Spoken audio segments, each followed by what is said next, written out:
Good morning to everybody dear students. पिछली class जो अपनी थी उसमें अपन ने पढ़ा था न्यूक्लियस के बारे में, केंद्रक के बारे में। और आज जो अपनी क्लास है इसके अंदर हम पढ़ेंगे एक और कोशिकांग जो है, एक और सेल ऑर्गेनल है जिसका नाम है सेंट्रियोल, मीन्स तारक केंद्र। उसके बारे में आज हम इस क्लास में अध्ययन करेंगे। तो अगला जो अपना टॉपिक है वो है अपना सेंट्रियोल, जिसको हम बोलते हैं तारक केंद्र। तो सबसे पहले हम सेंट्रियोल की बात करते हैं। तो इसकी जो खोज है, सेंट्रियोल तारक केंद्र की जो खोज है वो बेंडेन नाम के वैज्ञानिक ने की थी। किसने की थी? बेंडेन ने की थी। और इसका जो नाम है तारक केंद्र, जो नाम है वो किसने दिया था? वो बोवेरी नाम के वैज्ञानिक ने दिया था। तो सेंट्रियोल तारक केंद्र जो है इसकी खोज बेंडेन ने की और इसको जो नाम है वो बोवेरी ने दिया था। इसके बाद हम देखते हैं इसकी खास बात कि ये जो सेंट्रियोल है ये केंद्रक के समीप स्थित होता है। कहाँ पर स्थित होगा? ये केंद्रक के समीप स्थित होता है। और 2 सेंट्रियोल पाए जाते हैं एक सेल में। कितने तारक केंद्र होते हैं? 2 तारक केंद्र होते हैं। और जब ये दोनों तारक केंद्र परस्पर जुड़ी हुई रूप में होते हैं तब इन्हीं को हम किस नाम से जानते हैं? सेंट्रोसोम के नाम से जानते हैं। जब ये अलग अलग होते हैं तब तो इनको हम कहते हैं सेंट्रियोल, मीन्स तारक केंद्र। और जब ये परस्पर जुड़ी हुई अवस्था में होते हैं तब इनको कहते हैं सेंट्रोसोम, यानी तारक काय। सेंट्रियोल जो है इसकी खास बात यह है कि ये जो जंतु कोशिकाएं होती हैं, जो एनिमल सेल होती हैं, केवल उन्हीं में ये पाया जाता है। तो सेंट्रियोल कहाँ पर प्रेजेंट होगा? एनिमल सेल में। प्लस एंटी का मतलब है प्रेजेंट से, वहाँ पर प्रेजेंट होगा। जो पादप कोशिका होती है, जो प्लांट सेल होती है, उसमें सेंट्रियोल अब्सेंट होता है। माइनस एंटी मीन्स अब्सेंट, यानी वहाँ पर ये नहीं पाया जाता है। तो ये चीज़ अपने को ध्यान रखनी है। सेंट्रियोल जो है इसका कार्य क्या होता है? अगर हम इसके कार्य की बात करें तो जब कोशिका में विभाजन होता है, जब एक कोशिका से 2 कोशिकाएं बनने की जब क्रिया हो रही होती है, जिसको हम सेल डिवीजन या कोशिका विभाजन कहते हैं, तो उस समय सेंट्रियोल के द्वारा जो तर्कु तंतु होते हैं, स्पिंडल फाइबर जो होते हैं, उनका निर्माण किया जाता है। यानी स्पिंडल फाइबर्स का निर्माण कौन करता है? सेंट्रियोल करता है। ये जंतु कोशिका में दोनों सेंट्रियोल जो होते हैं ये एक दूसरे के 90 डिग्री पर प्रेजेंट होते हैं। ये चीज़ आप ध्यान रखोगे। तो एनिमल सेल्स के अंदर तो सेंट्रियोल प्रेजेंट है, वहाँ पर ये स्पिंडल फाइबर बनाते हैं, तर्कु तंतु बनाते हैं। और तर्कु तंतु क्या करते हैं? कोशिका विभाजन के समय जो गुणसूत्र होते हैं उन गुणसूत्रों को पृथक करने का कार्य करते हैं तर्कु तंतु। लेकिन प्लांट सेल में तो ये है ही नहीं।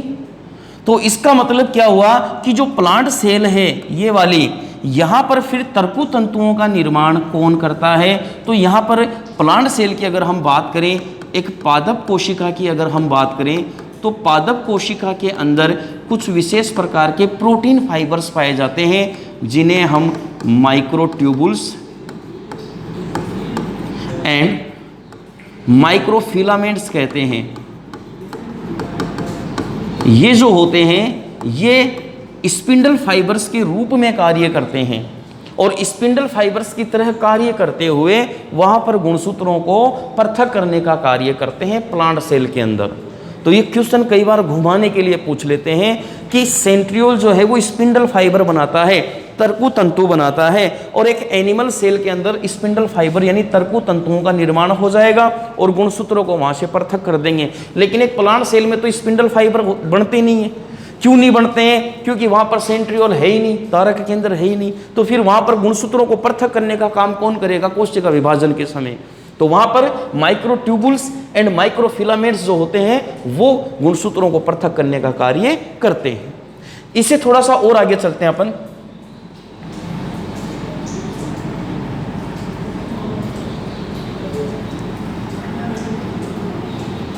अपना टॉपिक चल रहा है सेंट्रियोल, तारक केंद्र। तारक केंद्र का जो निर्माण है या जो इसकी आकृति की बात कर लें पहले, इसकी जो आकृति है वो कार्ट व्हील, गाड़ी जो होती है उसका जो पहिया होता है उसके समान होती है इसकी आकृति। अगर हम सेंट्रियोल की बात करें तो इसका जो निर्माण है वो माइक्रो ट्यूबुल्स से होता है, माइक्रो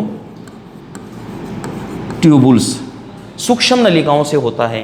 हिंदी में इनको बोलेंगे सूक्ष्म नलिकाएं, इनसे इनका निर्माण होता है। और ये जो सूक्ष्म नलिकाएं होती हैं इनकी जो व्यवस्था होती है, यहाँ से क्वेश्चन आता है भाई कंपटीशन में, इनका जो अरेंजमेंट होता है, इनकी जो व्यवस्था होती है वो 9+0 होती है। कितनी होती है? 9+0। इसका मतलब क्या है कि सूक्ष्म नलिकाएं जो 9 होती हैं वो 9 सूक्ष्म नलिकाएं पेरिफेरल मीन्स परिधि की ओर स्थित होती हैं, और सेंटर वाला जो भाग होता है, केंद्र वाला भाग, उसमें कोई सूक्ष्म नलिका नहीं पाई जाती है। अगर हम एक माइक्रो ट्यूबुल की बात करें, एक सूक्ष्म नलिका की अगर हम बात करें, तो सूक्ष्म नलिकाओं का निर्माण कुछ विशेष प्रकार की प्रोटीन के द्वारा होता है जिन्हें हम कहते हैं ट्यूबुलिन। कौन सी प्रोटीन? ट्यूबुलिन प्रोटीन, इससे होता है। और एक सूक्ष्म नलिका का निर्माण जो है वो 3 ट्यूबुलिन प्रोटीन से होता है। कितनी ट्यूबुलिन से होता है? 3 से होता है। और वो कौन कौन सी क्रम से? A, B and C।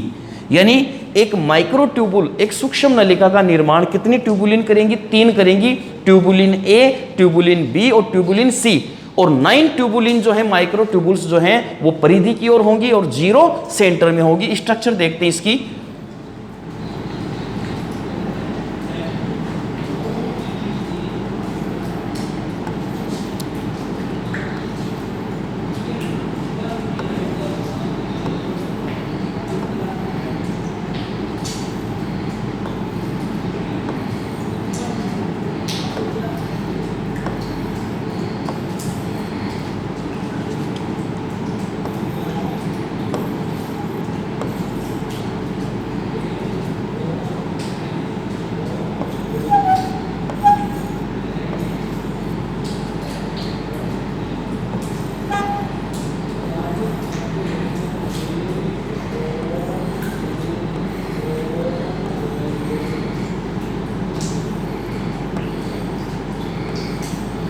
इस तरह से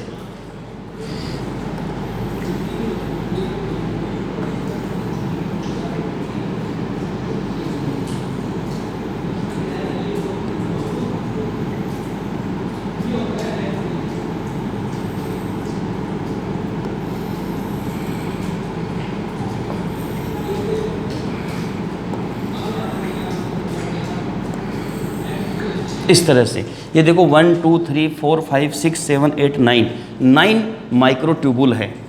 सूक्ष्म नलिकाएं कितनी हैं? 9 हैं जो परिधि की ओर है। ये 3 ट्यूबुलिन प्रोटीन है जो एक माइक्रो ट्यूबुल बना रही है। ये ट्यूबुलिन A, ये B, ये C। ये क्या है? ये ट्यूबुलिन है, ट्यूबुलिन प्रोटीन।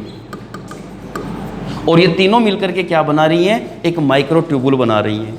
यहाँ पर सेंटर वाले भाग में कुछ विशेष प्रकार की proteins and DNA molecules present होते हैं, और इसको हम कहते हैं सेंट्रल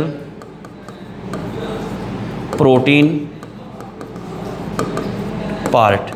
यहाँ पर कोई भी माइक्रो ट्यूबुल नहीं होती है। और यहाँ से कुछ विशेष प्रकार के फाइबर्स निकलते हैं इस प्रकार से, जो प्रोटीन फाइबर्स होते हैं।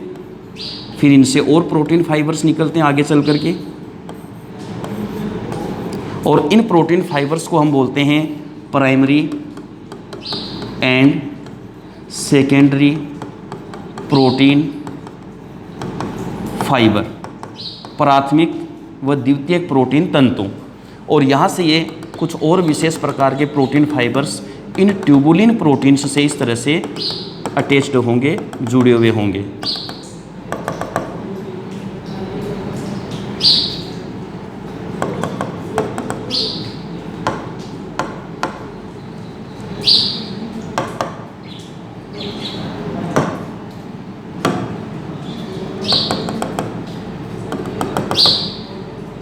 इस तरह से। तो ये स्ट्रक्चर होती है एक सेंट्रियोल के तारक केंद्र की, जो एक गाड़ी के पहिए के समान होती है। ये ट्यूबुलिन ए है, ट्यूबुलिन बी है, ट्यूबुलिन सी है, तीनों मिलकर के क्या बना रही हैं, तीनों मिलकर के एक माइक्रो ट्यूबुल का निर्माण कर रही है, एक सूक्ष्म नलिका का निर्माण कर रही है। यानी 3 ट्यूबुलिन प्रोटीन मिलकर के एक माइक्रो ट्यूबुल बनाती हैं, और 9 माइक्रो ट्यूबुल जो हैं वो परिधि की ओर होते हैं। एक माइक्रो ट्यूबुल ये हो गया 1 नंबर, 2 नंबर, 3, 4, 5, 6, 7, 8, 9, और सेंटर वाले पार्ट में कोई माइक्रो ट्यूबुल प्रेजेंट नहीं होता है। सो अरेंजमेंट 9+0 यहाँ पर प्रेजेंट होता है। और सेंट्रियोल का कार्य जो है वो है स्पिंडल फाइबर यानी तरकु तंतुओं का निर्माण करना। ये आपका टॉपिक कंप्लीट होता है, बाकी हम पढ़ेंगे नेक्स्ट क्लास में।